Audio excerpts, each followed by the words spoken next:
देश आज़ादी का महोत्सव मना रहा है और 75 साल हो गए हैं, इसलिए इसको कहते हैं अमृत महोत्सव है। और इस आज़ादी की यात्रा में बहुत सारे विकास के काम हुए हैं, बहुत सारी जर्नीज हमने देखी है, लेकिन एक ऐसा क्षेत्र है इक्विटी वेल्थ क्रिएशन का, जिसमें बहुत सारे डेवलपमेंट्स हुए, बहुत सारे लोगों ने तरक्की की है। उस तरक्की की यात्रा में कुछ ऐसे लोग हैं जिन्होंने मदद की इक्विटी कल्चर को बढ़ाने में, आगे बढ़ने में मदद की और लोगों को संपन्न समृद्ध करने में बहुत मदद की है। आज ऐसे ही एक शख्स से आपकी मुलाकात कराते हैं जिनका नाम है सुनील सिंघानिया। एबेकस एसेट के फाउंडर है और इन्होंने जिस तरीके से अपनी जर्नी शुरू की और यहाँ तक आए, उसको आज समझते हैं, अप्रिशिएट करते हैं। सुनील सर, बहुत बहुत स्वागत है सिंधी से आवाज की इस खास पेशकश में। तो जैसा कि हम लोग कह रहे हैं कि अमृत महोत्सव है ये, और इस अमृत महोत्सव में वेल्थ क्रिएशन की एक बड़ी जर्नी हम लेके चले हैं। आप अपना अनुभव हमारे साथ पहले छोटे में शेयर करिए कि किस तरीके से आपने इसको डेवलप होते हुए देखा। धन्यवाद मुझे शो पे बुलाने के लिए, वेरी अप्रिशिएट। तो अगर आप भारत को देखें, आपने जैसे कहा है 75वां साल है इंडिपेंडेंस का। अगर आप भारत की भी अगर जर्नी देखते हो, 1947 में हमें इंडिपेंडेंस मिला और 60 साल लगे हमको, 2007 तक हम $1 ट्रिलियन पहुंचे। अगला $1 ट्रिलियन को सिर्फ 8 साल लगा। तो जितनी वेल्थ हमने पहले 60 साल में बनाई, उतनी एज अ कंट्री हमने अगले 8 साल में बना दी और उसके 0 से $3 ट्रिलियन तक का एक सफर तय किया है। और हर बार ये लगता है कि मार्केट ऑल टाइम हाई पे आ गया, अभी इसके बाद क्या, बट इकोनॉमी बढ़ती गई। तो जब जैसे मैंने मेरा करियर शुरू किया अर्ली 1990s में, तभी इकोनॉमी की साइज थी $250 बिलियन। आज हम $3 ट्रिलियन पे आ गए हैं। तो इकोनॉमी 10-12 गुना हो गई, बाजार 100 गुना हो गया। तब वो जर्नी में अगर आप बीएससी की इंडेक्स देखो और आज का इंडेक्स देखो, करीब करीब 100 गुना हो गया। तो आई थिंक पूरा देश एक फास्ट ग्रोथ ट्रैक पे आई थिंक चल रहा है। पहले हमारी ग्रोथ रेट 2-3% होती थी, फिर जो रिफॉर्म प्रोसेस हुए उसके बाद हमारी ग्रोथ रेट 6 से 8% लगातार चलती रही। और जो कंपाउंडिंग है वो हमने इकोनॉमी में भी देखी है, और जो भी इन्वेस्टर इंडिया पे पॉजिटिव रहा है और जो इन्वेस्ट कर मनी बना रहा है, उसकी वेल्थ तो और भी ज़्यादा कंपाउंडिंग हुई है। तो आई थिंक ये बहुत ही एक अच्छा अनुभव रहा है, लेकिन ये पास्ट टेंस है, फ्यूचर और भी अच्छा होगा। तो जब इस जर्नी की हम लोगों ने शुरुआत देखी, आप तो उसके गवाह थे और आपके हस्ताक्षर इस जर्नी में, तो पहले ये अमीर लोगों का या बहुत पैसे वाले लोगों का सेक्टर होता था कि इक्विटी के जरिए वो वेल्थ क्रिएट करें, लेकिन अब कुछ समय से, पिछले एक 8 डिकेड से हम कह सकते हैं कि बहुत तेजी से आम लोगों के बीच में ये पहुंचा है और लोग उसको अप्रिशिएट भी कर रहे हैं। म्यूचुअल फंड के जरिए, डायरेक्ट इक्विटी के जरिए, पीएमएस के जरिए बहुत सारे लोग आ रहे हैं। ये ट्रेंड आपको यहां से आगे और कैसे जाते हुए दिख रहा है? नहीं, आपने पहले सही कहा कि ये वेल्दी लोगों का बाजार था। उसका रीजन भी था। एक तो ये थोड़ा सा इसमें लॉन्ग टर्म सोचना भी पड़ता है और थोड़ा वॉलेटाइल होता है। मैं नहीं कहूंगा कि रिस्की होता है, बट वॉलेटाइल होता है। और उसके लिए आपको थोड़ी डिस्पोजेबल इनकम होनी चाहिए, जो आप हर साल 2 साल 3 साल के लिए आपको देखना नहीं पड़े उसको, जिसको आप 5-10 साल के लिए इन्वेस्ट कर सकते हो। तो वही अगर हम पीछे जाएं 90 के दशक में या अर्ली 2000 में, सेविंग्स बहुत ही कम होती थी लोगों की। और वो सेविंग्स है ना, हम ग्रो हो रहे थे तो लोगों को घर भी बनाना था, लोगों को गाड़ी भी लेनी थी। आई थिंक वो सब जरूरतें ज्यादा बड़ी थी। उसके बाद में कोई डिस्पोजेबल सेविंग बचती नहीं थी। अभी जैसे जैसे इंडिया की सेविंग्स की रेट भी बढ़ी है और जैसे यंग लोग आए हैं जिनको अवेयरनेस भी है इक्विटी मार्केट के बारे में, और दूसरे जो एसेट क्लास हैं जैसे गोल्ड या रियल एस्टेट, उन पता चल गया लोगों को कि उसमें ज्यादा रिटर्न कंसिस्टेंटली बनते नहीं है।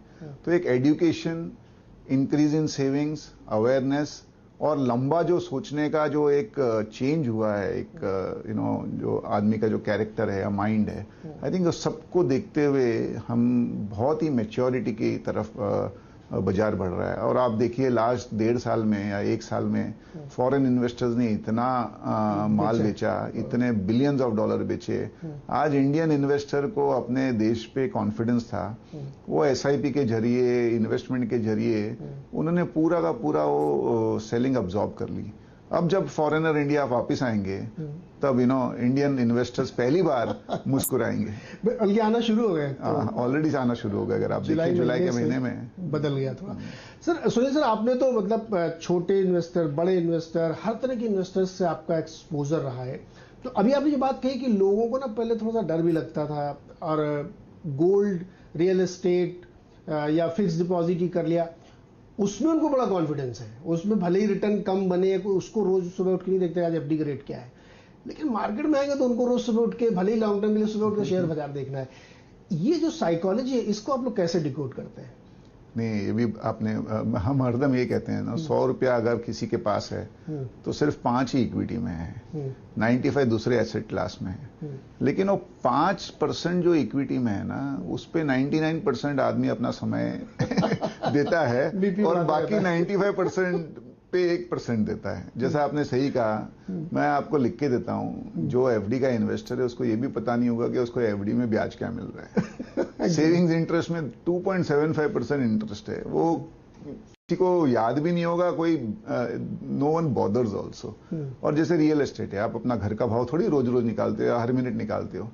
तो इक्विटी इतना ट्रांसपेरेंट एक इन्वेस्टमेंट करने का जरिया है, on a second to second आपको पता चलता है कि क्या हो रहा है। तो लोगों को थोड़ी थ्रिल भी है, थोड़ा एक ट्रांसपेरेंसी भी है, और उसको रहते हुए लोग आदत से मजबूर है और देखते ही देखते हैं, और देखना भी चाहिए। खाली एक ही चीज है, you can't react on a second to second basis. अच्छा ये बताइए, इस साल भर में डबल हो जाएगा क्या ये? तो हम उनसे ये कहते हैं, भाई आप बताओ, ऐसा कहाँ आपने आज तक पैसा लगाया जो गारंटी से साल भर में डबल हो जाए? इक्विटी में वो 5% है ना, वो हर साल डबल होना चाहिए, और जो बाकी 95% जो दूसरी जगह लगा हुआ है, उसकी रिटर्न आ रही है कि नहीं है, वो किसको पड़ी भी नहीं है और कोई ट्रैक भी नहीं करता है। बड़ा है ये, इसलिए भी मैं कह सकता हूँ कि अभी जो लेटेस्ट डेटा एनएससी पल्स का हमने देखा कि उस पर रिटेल इन्वेस्टर एकदम मजबूती से खड़ा, एक शेयर नहीं बेचे उसने। एफआईआई 0.5% बेच के चले गए, 2 क्वार्टर से लगातार बेचा, और म्यूचुअल फंड है उसको और बढ़ाया, तो वो भी रिटेल के थ्रू ही आया। तो ये दिखाता है कि बुनियाद तो बड़ी मजबूत है। अब यहां से आगे जाते हुए जो बाजार की समय स्थिति है, जो जियोपॉलिटिकल स्थिति है, अमेरिका में रोज सुबह उठ के आजकल लोग फेड की कमेंट्री सुनने लगे हैं बीपी बढ़ाने के लिए, तो इस पे आप कैसे समझाएंगे हमारे निवेशकों को? देखो, एक तो वर्ल्ड बहुत डायनेमिक है, दूसरा है ना, पहले न्यूज है ना 1 दिन 2 दिन बाद में लोगों के पास पहुंचती थी, और लोग फिर 1 हफ्ते बाद उस पर रिएक्ट करते थे। आजकल न्यूज हर सेकंड पहुंचती है, इतने न्यूज चैनल्स हैं, आप लोग भी एक्टिव रहते हो 24/7, फिर फर्स्ट ऑन वो भी होता है। दूसरा, आजकल जो न्यूज बनाता है वो ही ट्वीट कर देता है, तो on a minute to minute, second to second सबके पास वो न्यूज आती है। और वर्ल्ड भी डायनेमिक हो गया है, आज सब कंट्रियां ना इंटरकनेक्टेड है। कोई भी इवेंट कोई भी एक कंट्री में अगर होता है तो उसका इम्पैक्ट दूसरी कंट्री में भी होता है। तो जैसा आपने कहा, अगर रशिया और यूक्रेन का कुछ हुआ, जियोपॉलिटिकल टेंशन, तो उसके वजह से सब कमोडिटी के भाव बढ़ गए, तो पूरे दुनिया वो इम्पैक्ट हुआ। इन्फ्लेशन पूरी दुनिया में आया, इंटरेस्ट रेट सब जगह बढ़े। आज अगर डॉलर मजबूत होता है तो उसका इम्पैक्ट बाकी सब कंट्रियों को भी होता है। अभी ताइवान का एक नया सिलसिला चालू हो गया है, तो उसका भी एक डर है जो सबको इम्पैक्ट करेगा। तो आई थिंक ये जो इवेंट्स है, एक तो ज्यादा हो रहे हैं, प्लस वो हमें minute to minute, second to second हम उनके बारे में जानते हैं, और हमारा ह्यूमन नेचर है, जो हम जानेंगे उस पर रिएक्ट भी करेंगे। और सब लोग एक ही इवेंट पे एक ही डायरेक्शन में एक साथ रिएक्ट करते हैं, इसके लिए वॉलेटिलिटी इतनी ऊपर नीचे होती है। कुछ लोग कहते नहीं, अभी लगा दो भाई, सही समय होता है। तो क्या कोई सही समय होता है, या इस समय भी बाजार लगा देना चाहिए पैसे? आपने सही कहा, टाइमिंग करना एकदम इम्पॉसिबल है। आप इसी साल का देख लीजिए, साल चालू हुआ बहुत ही ऑप्टिमिज्म से, फिर फरवरी एंड में रशिया का इशू हो गया, तो बाजार में करेक्शन आया। मई और जून बहुत ही खराब गए, और जून में लग रहा था बाजार अभी और गिरेगा, और ऐसा यू टर्न मारा कि 1 महीने में ही सेंसेक्स 6-7 पॉइंट बढ़ गया, निफ्टी 2000 पॉइंट बढ़ गया। तो बहुत डिफिकल्ट है ये, और ये हमें मानना चाहिए। आई थिंक रिटेल इन्वेस्टर के लिए सिप्स के से बेस्ट कुछ नहीं हो सकता। सिस्टमेटिक इन्वेस्टमेंट प्लान, जहां आप हर महीने कुछ ना कुछ इन्वेस्ट करते जाओ, उससे अपने आप ही आपका ऊपर नीचे जो बाजार है वो एक स्मूदन हो जाएगा। जहां तक मेरी एडवाइस रहेगी, मैं तो देखो इटर्नल ऑप्टिमिस्ट हूँ। और मेरा ये मानना है कि जिसको लग रहा है, जो भी इन्वेस्टर को लगता है कि कल आज से बेटर होगा, उसी को इक्विटी में डालना चाहिए। अगर आपको लगता है नहीं कल आज से खराब होगा, तो आप प्लीज इक्विटी में मत डालिए पैसा।